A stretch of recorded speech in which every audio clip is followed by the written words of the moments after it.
Marcus Hayes had seen his share of hard days. Life as a black mechanic in a small town wasn't easy, but he kept his head down and worked hard, fixing cars during the day and reading old books at night.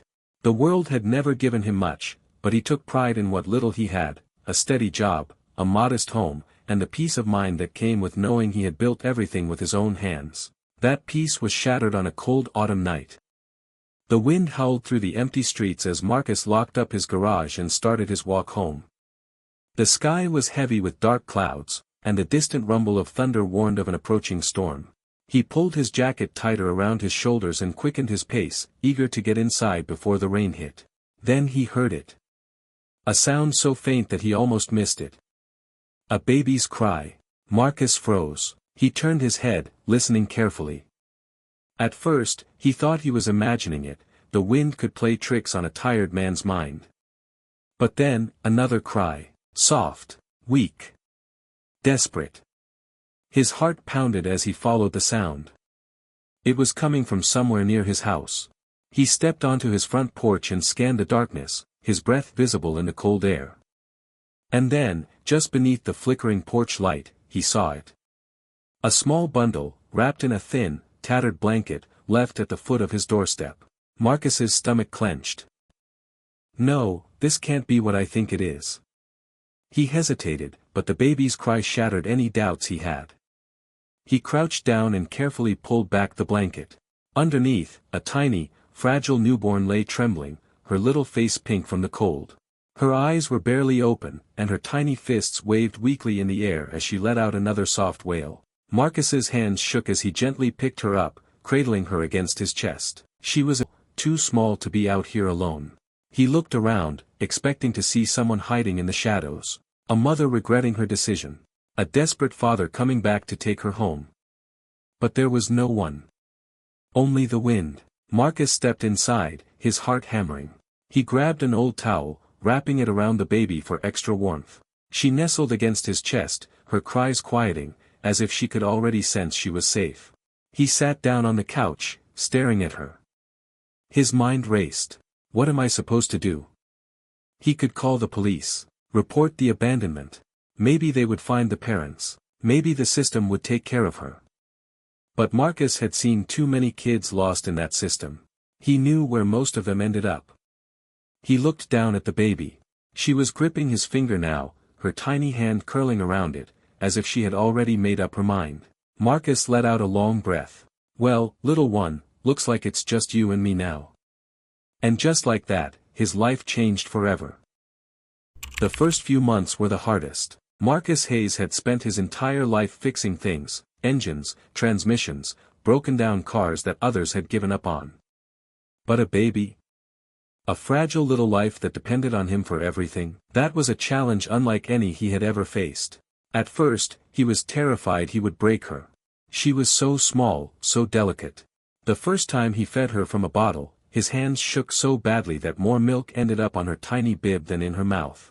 When she cried in the middle of the night, he stumbled out of bed, half blind with exhaustion, trying everything to soothe her, rocking her, singing to her, even holding up a wrench at one point because tools were the only thing he truly understood.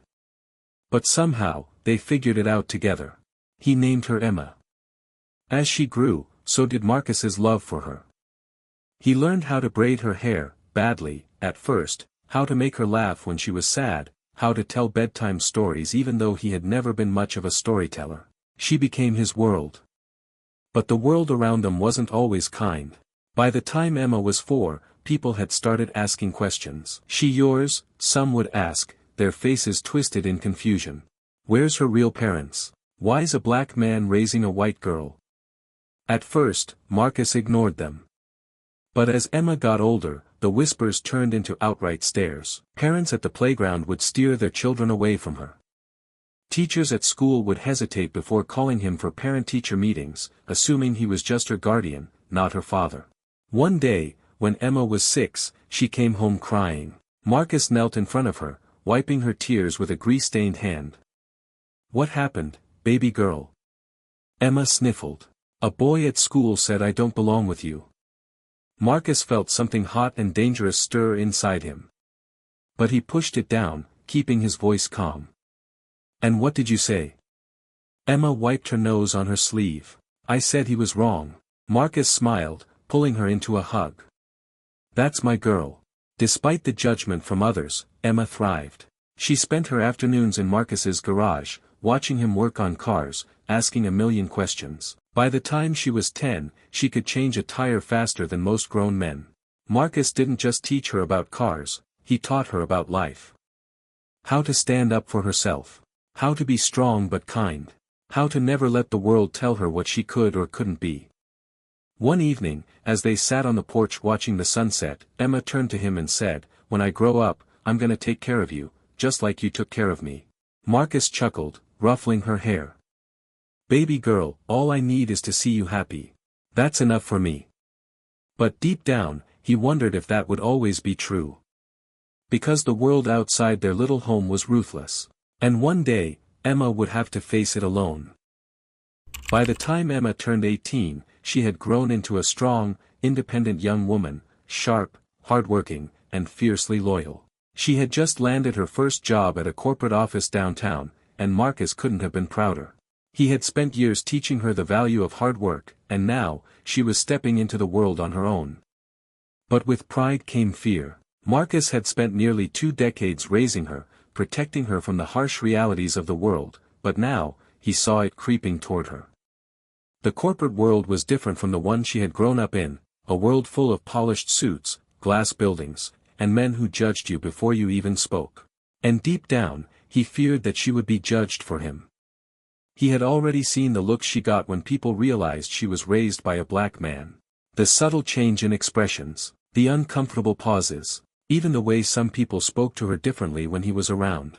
What if her boss thought it was strange? What if her coworkers whispered behind her back? What if she felt ashamed of him and didn't even realize it yet? The thought haunted him. So, he made a decision. It was the hardest decision of his life, but he convinced himself it was for the best. One night, a few weeks after she started her job, Marcus packed a small bag. He didn't take much, just some clothes, his old wrench set, and a folded-up picture of Emma as a little girl, sitting on his shoulders, laughing. He left no note, no explanation. He just walked out the door, into the night, and never came back. Emma's pain. Emma came home late that night, exhausted but happy, ready to tell Marcus about her day. But when she stepped inside, the house felt different.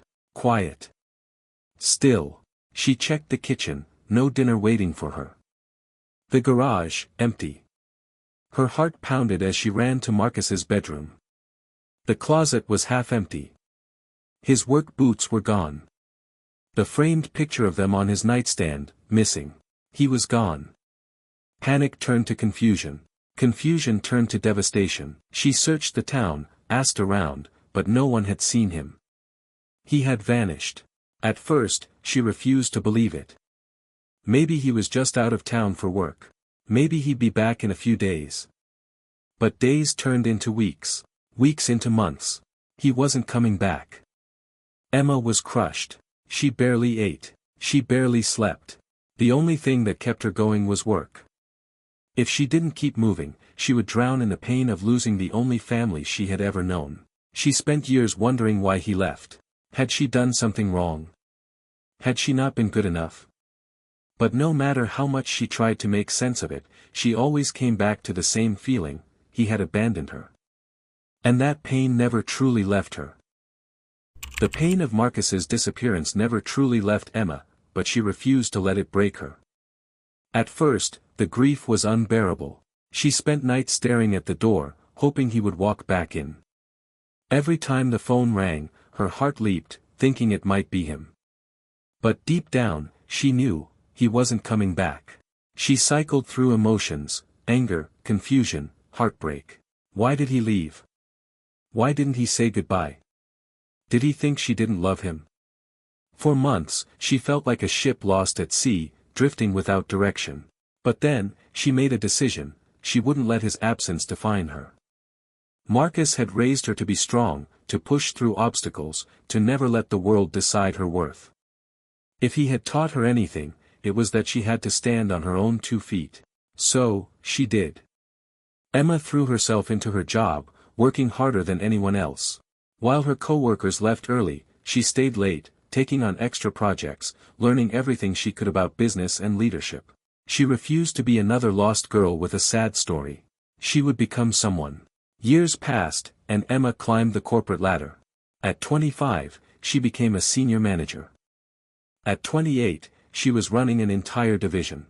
By the time she was 30, she had built an empire. She had risen through the ranks with a mix of determination, intelligence, and the resilience Marcus had instilled in her. But despite all her success, one thing never changed: the hole in her heart where her father should have been. She often wondered where he was. Was he alive? Was he happy? Did he ever regret leaving? But she forced herself not to dwell on it. The past was the past. She had survived without him. Or at least, that's what she told herself. Little did she know, fate was about to bring him back into her life in the most unexpected way. The showroom buzzed with energy. Bright lights reflected off the polished hoods of luxury cars, and the smell of fresh leather filled the air. Customers strolled between the vehicles, running their hands over sleek designs, while well-dressed salesmen stood eager to close deals. Marcus Hayes never thought he'd step foot in a place like this. For years, he had dreamed of owning a Ford truck, a vehicle that could handle tough roads and long journeys, something he had always wanted but never had the means to afford. Today, he wasn't here to buy. He just wanted to take a look. Maybe it was nostalgia. Maybe it was curiosity. Maybe, deep down, it was a quiet longing for something more than the lonely, wandering life he had chosen. As he entered the dealership, a well-dressed salesman in his mid-40s immediately took notice. His name tag read, Carl Peterson, sales manager. Carl's eyes scanned Marcus from head to toe: old boots, faded jacket, calloused hands. He forced a tight-lipped smile, the kind that wasn't really friendly. "Looking for something specific?" Carl asked, keeping his voice polite but detached. Marcus glanced around, his eyes settling on a blue Ford F-150. He nodded toward it. "Just admiring that truck. Always liked M." Carl raised an eyebrow. "Oh. Well, lucky for you, we just got this model in.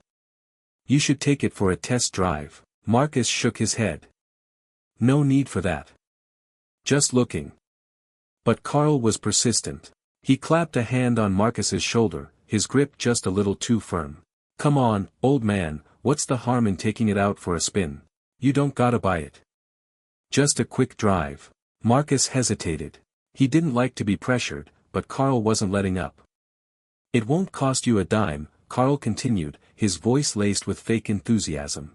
"Just a friendly ride. Unless, of course, you're worried about handling a powerful machine like this."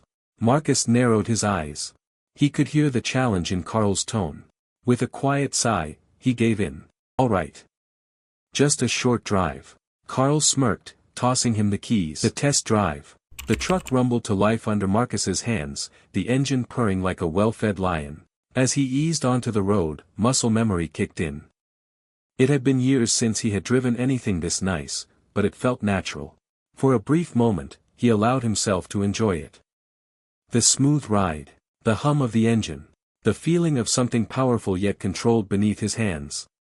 But when they pulled back into the dealership, reality came crashing back.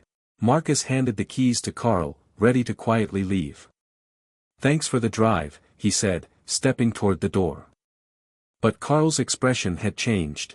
The fake politeness was gone, replaced by a sneer. "Hold on," he said, crossing his arms. "You mean to tell me you wasted my time, tested this truck, and don't have a dime to your name?" Marcus stiffened. "I never said I was buying." Carl scoffed. "Of course not. People like you don't belong in places like this. Coming in here, pretending like you're a real customer, what a joke." The words hit harder than Marcus expected. He had heard insults before, but this one stung in a way he hadn't felt in years. Maybe because it reminded him of why he had left Emma in the first place. But before he could respond, a familiar voice rang out from behind them. A voice he never thought he'd hear again. "What did you just say to him?" Carl turned, his face instantly shifting into nervous confusion. And Marcus? His heart stopped. Because standing in the showroom, in a tailored blazer and commanding presence, was Emma. For a moment, the entire showroom fell into stunned silence. Emma stood tall, her presence commanding the room. Her sharp blue eyes, once full of warmth and trust, were now locked onto Carl with an intensity that sent a chill down his spine. Carl's sneer faltered as recognition dawned on him. He had seen her before, but only in high-profile meetings, shaking hands with executives, making decisions that he had to follow without question. His throat went dry. "Ms. Whitmore." Emma held up a hand, cutting him off. "I asked you a question, Carl." Her voice was calm, but it carried a dangerous edge. "What did you just say to him?" Carl shifted uncomfortably, suddenly aware of the eyes in the showroom turning toward them. Some employees had stopped what they were doing, watching the scene unfold. A few customers glanced over, sensing the tension in the air. Marcus stood still, watching Emma in disbelief. He hadn't seen her in over a decade, and now here she was, a woman grown, powerful, unshaken. She looked so different, yet in her expression, he saw something familiar, that same fire in her eyes, the one he had nurtured since she was a child. Carl cleared his throat, forcing an awkward chuckle. "I was just explaining to this gentleman that we don't offer test drives to people who—" Emma stepped forward, closing the distance between them. "To people what, Carl?" He hesitated, searching for the right words, but there weren't any. Not after what he had just said. Emma crossed her arms. "Let me get this straight. You insulted a man, forced him into a test drive, and then humiliated him when he didn't make a purchase?" Carl's face flushed. "It's just business. We can't have people wasting time here if they're not serious buyers." Emma let out a slow, deliberate breath. "Carl, how long have you worked here?" Carl swallowed. 6 years. Emma gave a curt nod. "Good. Then you should know the #1 rule in my business: we treat everyone with respect." Marcus blinked.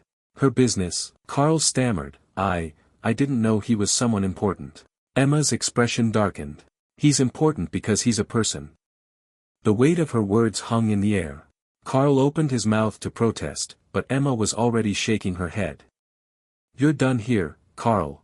Carl's eyes widened. "Wait, what? You can't fire me over this." Emma tilted her head. "You just disrespected someone in my showroom." "My father." Carl's mouth fell open. "Your father?" He looked at Marcus again, this time with sheer disbelief.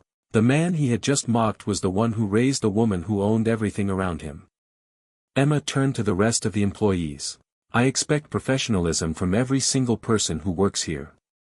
If any of you think treating people the way Carl just did is acceptable, then you can walk out with him." Silence. No one moved. Emma looked back at Carl. "Clean out your desk." Carl's face burned with humiliation. He looked at Marcus, then at Emma, then at the employees staring at him. He had no choice. With clenched fists, he turned and stormed toward the back office. As the tension in the room settled, Emma turned to Marcus. For the first time since she had spoken, her expression softened. Her tough exterior cracked just enough for something more fragile to slip through. "Dad?" The word nearly knocked the breath out of him. Marcus had prepared himself for many things: anger, resentment, even hatred. But not this. Not the way her voice trembled, not the way her eyes filled with something that looked like hope and heartbreak all at once. He opened his mouth, but no words came out. Emma took a slow step toward him, searching his face. "Where have you been?" Marcus swallowed, his voice rough. "Just, around." Emma let out a breath that was almost a laugh, but it was laced with too much pain to be joyful. "You left me." Marcus's chest tightened. He didn't try to defend himself. What excuse could he give? That he thought she would be ashamed of him? That he was afraid she wouldn't want him in her life anymore? None of it seemed good enough. Emma blinked, as if steadying herself. Then, in a voice both firm and unshakable, she said, "Come home." Marcus hesitated. Home? Could he go back? Did he deserve to? Emma didn't give him a choice. Before he could say anything, she wrapped her arms around him, holding him tightly as if she feared he would disappear again. Marcus stiffened, then, slowly, he let himself return the embrace. For the first time in years, he felt something he hadn't allowed himself to feel in a long time. He felt like a father again. The drive to Emma's house was quiet. Marcus sat in the passenger seat of her luxury SUV, his rough hands resting on his lap. He glanced at Emma as she focused on the road, her grip on the wheel tight. She was holding back emotions, just like he was. She had grown into a strong, confident woman, nothing like the scared little girl he had left behind. As they pulled into the driveway, Marcus's breath caught in his throat. The house was huge. A grand two-story home with large windows, a perfectly manicured lawn, and a sleek, modern design. This wasn't just success. This was a life far beyond anything he had imagined for her. Emma turned off the engine and exhaled deeply. "Come inside." Marcus hesitated. He felt like a stranger here, he didn't belong. But when Emma really looked at him, he saw something in her eyes that pushed him forward. So, he stepped out of the car and followed her inside. Memories and regrets. The warmth of the house contrasted sharply with the cold uncertainty in Marcus's chest. The living room was elegant but comfortable, soft couches, framed photos, and an inviting scent of vanilla in the air. Marcus's gaze drifted to the pictures on the wall. Emma as a teenager, holding a school award. Emma in a graduation cap, beaming with pride. Emma shaking hands with business leaders. But nowhere was there a picture of him. His throat tightened. "You've done well for yourself." Emma crossed her arms. "I had to." Marcus winced at the weight behind her words. She motioned for him to sit, and he hesitantly lowered himself onto the couch. Emma sat across from him, studying him as if he might disappear again. Then she asked the question he had been dreading. "Why did you leave me?" Marcus exhaled slowly. There it was. The question he had spent years avoiding. "I thought," he hesitated, rubbing his hands together. "I thought it would be easier for you." Emma's eyes flashed with pain. "Easier? You think growing up without you was easy?" Marcus swallowed hard. "I didn't want you to feel ashamed of me. Of having a black father in a world that might not accept it." Emma stared at him in disbelief. "You think I cared about that?" He couldn't look at her. Emma leaned forward. "Dad, do you know what hurt me the most? It wasn't society. It wasn't the world. It was you deciding for me. You didn't even give me a chance to tell you that I loved you, that I was proud of you." Marcus felt his heart shatter. He had spent so many years convinced that walking away was the right thing to do. But now, seeing the hurt in her eyes, he realized, he had been wrong. So wrong. Emma shook her head. "I needed you." Her voice cracked slightly, but she steadied herself. "And you weren't there." Marcus took a deep breath. His chest ached with regret. "I'm sorry, Emma." His voice was barely above a whisper. "I thought I was doing the right thing, but I see now. I failed you." Silence stretched between them. Then, after a long pause, Emma spoke. "You didn't fail me." Marcus lifted his head, surprised. Emma swallowed hard. "You made me strong. You made me fight for my future. But," she sighed, "I just wish you had let me love you through it all." Tears burned the corners of Marcus's eyes. He had spent years running from this moment, but here it was, and she was still offering him a place in her life. Marcus nodded slowly. "If you'll have me, I'd like to stay." Emma gave him a small, bittersweet smile. "You never had to ask." And just like that, he was home again. The evening air was filled with warmth and laughter, the glow of string lights casting a soft shimmer over the spacious backyard. Marcus stood at the edge of the crowd, his hands tucked into his worn jacket pockets, still trying to process everything. He had never expected any of this. Not the reunion. Not the forgiveness. And certainly not this party, a celebration in his honor. Emma had made it clear, she wasn't hiding him. She wanted the world to know that the man who raised her, the man she still called Dad, was someone she deeply respected. Marcus glanced around, feeling out of place. The guests were dressed in elegant outfits, sipping champagne from crystal glasses, their conversations flowing with ease. They were business owners, executives, and high-profile investors, the kind of people Marcus had never mingled with in his life. Yet here he was, in the middle of it all. A father's doubt. As Marcus stood near a beautifully decorated table of food, he felt a gentle tap on his shoulder. He turned to find a man in a crisp suit smiling at him. "So, you must be the man of the hour," the man said, extending a hand. "I'm Daniel Kingston. I've worked with Emma for years." Marcus hesitated before shaking his hand. Yeah. I guess so." Daniel chuckled. "She talks about you, you know. I don't think I've ever seen her this excited about anything." Marcus raised an eyebrow. "She does?" Daniel nodded. "Emma's got a sharp business mind, but tonight, she's just a daughter happy to have her father back." Marcus felt his chest tighten. He had spent years believing he was nothing but a ghost in Emma's life, someone she had moved on from. But now, he was beginning to realize, he had been wrong. The grand gesture. The sound of a microphone tapping brought a hush over the crowd. Emma stood in the center of the yard, looking radiant in a sleek yet simple dress. She held the microphone with the same confidence she commanded in the boardroom. "Thank you all for coming tonight," she began, her voice carrying warmth and pride. "I wanted to host this gathering for someone very special. Someone who shaped me into the person I am today." Marcus felt his stomach tighten as all eyes turned toward him. "I know many of you have met my mentor, my colleagues, and my business partners," Emma continued. "But tonight, I want to introduce you to the man who taught me everything before I ever stepped into a boardroom. The man who raised me. My father, Marcus Reynolds." A ripple of murmurs passed through the crowd, followed by applause. Marcus swallowed hard. Her father. She had said it in front of all these people, without hesitation, without shame. Emma gestured toward him. "Come here, Dad." For a moment, Marcus considered retreating, his old instincts kicking in. But when he looked into Emma's eyes, he saw nothing but love and pride. With slow, hesitant steps, he walked to her side. "A gift from the heart." Emma smiled, then turned to a covered object behind her. It was hidden under a sleek black cloth. "You once told me," she said, "that if you ever had the chance, you'd buy yourself a Ford truck. That it was your dream." Marcus blinked, his breath catching in his throat. Emma pulled the cloth away, revealing a brand new Ford F-150, shining under the lights. The crowd gasped, then erupted into applause. Marcus stared at the truck, his vision blurring. He took a shaky step forward, running a calloused hand along the sleek surface. This was his dream.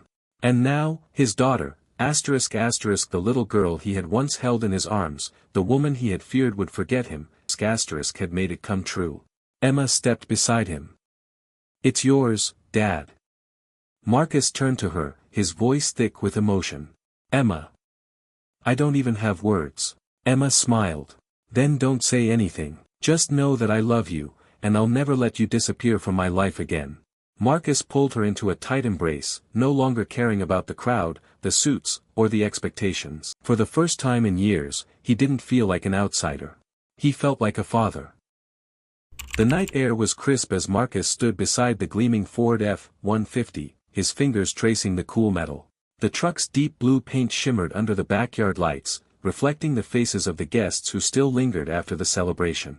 The applause had died down, but a hum of conversation filled the space as people continued to talk about the night's surprise. Marcus could barely believe it. This was his truck. His dream. And Emma, his daughter, had given it to him. He turned to her, still overwhelmed. "Emma. I don't deserve this." Emma frowned, her arms crossing. "Don't say that." Marcus shook his head. "I just mean, you've worked so hard for this life. I never wanted to be a burden." Emma stepped forward and grabbed his hands, cutting him off. "You were never a burden, Dad. You were my foundation." Marcus swallowed the lump in his throat. He had spent so many years believing she had moved on, that she had forgotten about him or, worse, that she was ashamed of him. But standing here, in front of all these people, Emma had proved him wrong in the most spectacular way. She smiled, tilting her head toward the truck. "So, aren't you going to take it for a spin?" Marcus hesitated. He hadn't driven anything this nice before. His last car had been a beat-up sedan that rattled every time he turned the ignition. But then, Emma dangled the keys in front of him. "Come on, Dad. Let's go for a ride." A father's reflection. Marcus finally broke the silence. "I used to dream about this, Emma glanced at him. About the truck. Marcus chuckled softly. Well, yeah. But mostly about a life where I could give you everything. A home. A good education. Stability.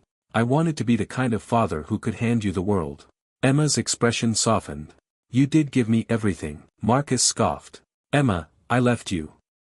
Emma reached over and placed a hand on his arm. And yet, here we are. Marcus gripped the wheel tighter, his eyes stinging. Here we are. A father and daughter, reunited. Not through blood, not through obligation, but through something much deeper. Through love. Emma smiled. Dad, you spent your whole life making sure I was okay. It's time to let me do the same for you. Marcus blinked, letting her words settle into the cracks of his heart. He had spent years believing he was nothing more than a shadow in her life. But now, driving through the city in this truck, a gift from the girl he had raised, he realized he had always been more than that. He had been her father. And he always would be. With a slow, relieved smile, Marcus pressed the gas a little harder, letting the road stretch before him. For the first time in a long time, he wasn't looking back. He was looking forward.